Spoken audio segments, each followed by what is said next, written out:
여러분 잠깐만요. 지금 이 순간 세계에서 가장 행복한 나라의 교육 전문가가 한국의 학교를 보며 이런 말을 했습니다. 우리도 저렇게 할 수 있다면 정말 부럽습니다. 행복한 나라가 한국을 부러워한다고요? 2025년 3월 이회는 전 세계 147개 나라의 행복 점수를 발표했습니다. 핀란드 8년 연속 1위, 한국은 58위. 그런데 이상합니다. 세계에서 가장 행복한 나라가 왜 58위 나라의 교육을 부러워할까요? 오늘 이 영상 끝까지 보시면 여러분은 두 가지 감정을 동시에 느끼게 됩니다. 하나는 뜨거운 자부심, 그리고 또 하나는 가슴 아픈 깨달음. 지금부터 시작합니다. 핀란드, 인구 550만 명. 우리나라 경기도 인구의 반보다 적습니다. 그런데 이 작은 나라가 2025년 기준 8년 연속으로 지구에서 가장 행복한 나라로 선정됐습니다. 이 세계 행복 보고서는 매년 발표됩니다. 1인당 GDP, 사회적 지원, 건강 수명, 선택의 자유, 관용, 부패 인식, 이 6가지 항목을 종합해 순위를 매기죠. 핀란드의 행복 점수는 7.736점, 우리나라는 6.038점으로 58위입니다. 숫자만 보면 그냥 넘길 수 있습니다. 하지만 진짜 충격은 따로 있습니다. 핀란드 아이들은 아침 9시에 학교에 갑니다. 오후 2시에서 3시면 집에 돌아옵니다. 숙제? 거의 없습니다.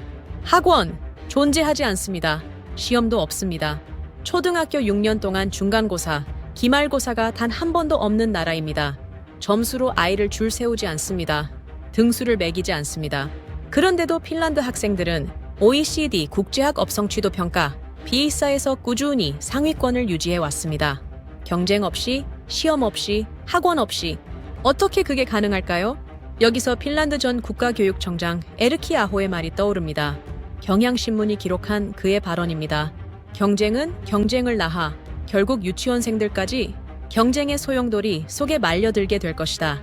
학교는 좋은 시민이 되기 위한 교양을 쌓는 과정이고 경쟁은 좋은 시민이 된 다음의 일이다. 이건 몽상가가 한 말이 아닙니다. 피사 1위 나라의 교육수장이 한 말입니다. 그런데 여기서 반전이 등장합니다. 그런데 문제는 바로 이 핀란드가 한국을 부러워한다는 사실입니다. 왜일까요?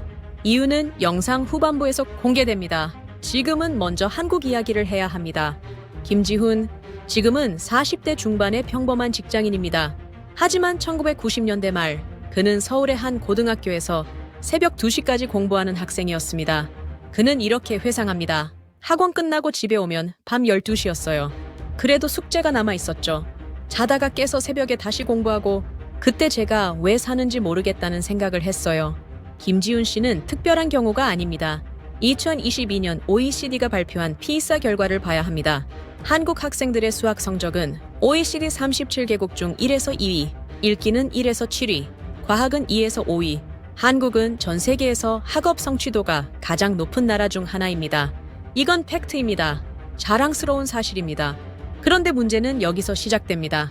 같은 피에이사 조사에서 한국 학생들의 학교 생활 만족도와 행복도는 OECD 최하위권이었습니다. 공부가 즐겁다고 답한 핀란드 학생은 70%, 한국 학생은 몇 %였을까요? 한 자릿수였습니다. 성적은 세계 1위, 행복은 세계 꼴찌. 이것이 한국 교육의 두 얼굴입니다. 그런데 더 무서운 사실이 있습니다. 이걸 모르면 당신만 손해입니다. 한국의 사교육 시장을 아십니까? 2017년 기준 전국 사설 학원 수는 학교 수보다 8배 이상 많았습니다. 아이들은 학교가 끝나면 학원에 갑니다. 그 학원이 끝나면 또 다른 학원에 갑니다. 한국에서 학교에 가지 않겠다는 말은 협박입니다. 핀란드에서 학교에 보내지 않겠다는 말도 협박입니다. 그런데 그 이유가 정반대입니다. 한국 아이들에게 학교는 가야만 하는 의무의 공간, 핀란드 아이들에게 학교는 가고 싶은 행복의 공간. 핀란드에는 왜 사설 학원이 없을까요? 공교육이 모든 것을 책임지기 때문입니다. 핀란드 교사가 되려면 대학원 석사 학위가 필수입니다. 교사 지원 경쟁률은 평균 10대 1. 의사만큼 선망받는 직업이 핀란드에서는 선생님입니다. 교사는 수업 내용을 스스로 설계합니다. 교육청이 간섭하지 않습니다. 교사를 감사하는 장학제도도 없습니다. 교사를 믿기 때문입니다. 그런데 한국은 어떤가요? 교원 평가, 학교 평가, 전국 단위 일제고사. 교사는 관리와 감시의 대상, 공교육은 사교육에 밀려 쪼그라들고 있고 아이들은 밤 12시에도 학원 버스를 타고 집으로 돌아옵니다. 하지만 여기서 끝이 아닙니다. 가장 충격적인 반전이 기다리고 있습니다. 잠깐 생각해 볼 질문이 있습니다. 지금 이 글을 읽고 계신 여러분, 혹시 자녀를 학원에 보내고 계신가요? 또는 학원비 때문에 부부가 다툰 적이 있으신가요? 댓글로 알려주세요. 여러분의 이야기가 이 영상을 더 살아있게 만듭니다. 핀란드 교육을 이야기할 때 빼놓을 수 없는 철학이 있습니다. 교육이라는 이름에 보트에 탄 아이들 중 단 한 명도 물에 빠지게 내버려 두지 않는다. 핀란드 교육개혁가 파시 살베리가 한 말입니다. 성적이 낮은 학생은 특별 학급에서 개별 지원을 받습니다. 장애가 있는 아이도 같은 교실에서 함께 배웁니다. 낙오라는 개념이 없습니다. 그래서 핀란드에서는 사교육이 존재할 이유가 없습니다. 공교육이 모든 아이를 책임지니까요. 반면 한국에서는 어떨까요? 공교육이 만족스럽지 않으니 사교육을 찾습니다. 사교육을 많이 할수록 성적이 올라가니 더 몰리게 됩니다. 학원비는 치솟고 부모는 더 일해야 하고 아이들은 더 많은 시간을 학원에서 보냅니다. 이것이 한국 교육의 악순환입니다. 한국의 청소년들이 스스로 행복하지 않다고 말하는 비율은 OECD 최하위권입니다. 그런데 말입니다. 그런데 대부분은 이걸 모릅니다. 이미 이것을 아는 사람들은 조용히 다른 선택을 하고 있습니다. 이제 진짜 반전을 말씀드릴 시간이 왔습니다. 핀란드는 2000년대 초반 피사에서 3회 연속 세계 1위를 했습니다. 전 세계가 핀란드 교육을 배우러 몰려왔습니다. 한국도 마찬가지였습니다. KBS, EBS가 핀란드 교육 특집 다큐멘터리를 만들었습니다. 그런데 그 뒤 핀란드의 피사 성적은 계속 하락했습니다. 2012년 핀란드 수학 성적은 12위권으로 추락했습니다. 핀란드 공영방송은 이렇게 보도했습니다. 핀란드 교육의 황금 시절은 끝났다. 핀란드 교육계가 자성의 목소리를 냈습니다. 무엇이 문제였을까? 바로 이때 핀란드 교육 전문가들이 주목한 나라가 있었습니다. 바로 한국이었습니다. 피사 2022년 결과를 보면 알 수 있습니다. 핀란드의 성적이 하락하는 동안 한국은 수학 OECD 1에서 2위를 유지했습니다. 핀란드 교육 연구자들이 물었습니다. 어떻게 한국 학생들은 이렇게 높은 성취도를 유지하는가? 그 비결이 무엇인가? 한국의 답은 간단했습니다. 집중력, 열정, 교육에 대한 뜨거운 헌신. 핀란드 교육연구원장 요니 발리에르 교수는 한국교육과정평가원이 주최한 세미나에서 이렇게 말했습니다.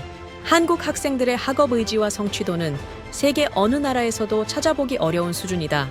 이것이 반전입니다. 핀란드는 한국의 행복한 교육 방식을 부러워했습니다. 한국은 핀란드의 행복한 교육 환경을 부러워했습니다. 그런데 지금은 거꾸로도 맞습니다. 핀란드는 한국의 학업 열정과 높은 성취도를 부러워합니다. 한국은 핀란드의 교사 전문성과 아이들의 행복을 부러워합니다. 두 나라는 서로가 갖지 못한 것을 상대방이 갖고 있었습니다. 그렇다면 진짜 질문은 이겁니다. 왜 한국은 학업 성취도는 세계 최상위인데 아이들은 세계에서 가장 불행한가? 그 답은 단 한 가지입니다. 한국의 교육은 아이의 미래를 위한 것이 아니라 어른들의 불안을 달래기 위한 것이 되었기 때문입니다. 부모는 불안합니다.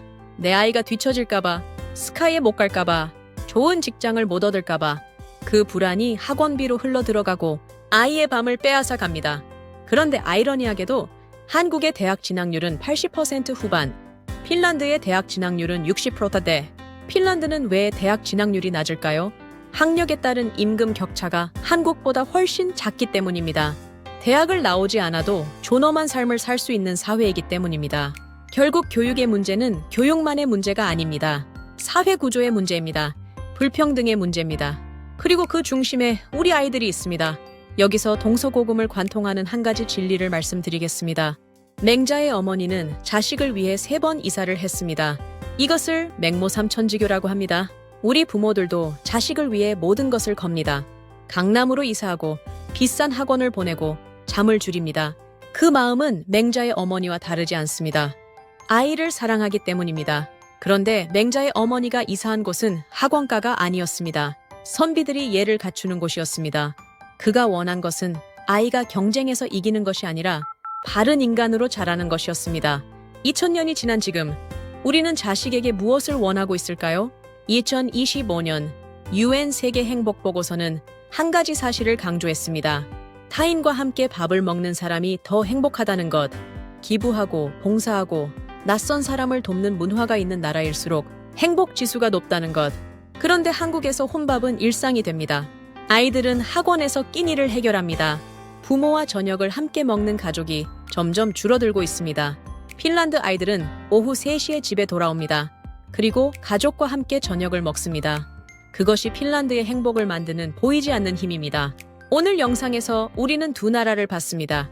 세계에서 가장 행복한 나라, 핀란드. 세계에서 학업 성취도가 가장 높은 나라 중 하나, 한국. 그리고 두 나라가 서로를 부러워한다는 사실도 알았습니다. 핀란드는 한국의 교육열과 학업 성취도를 부러워합니다.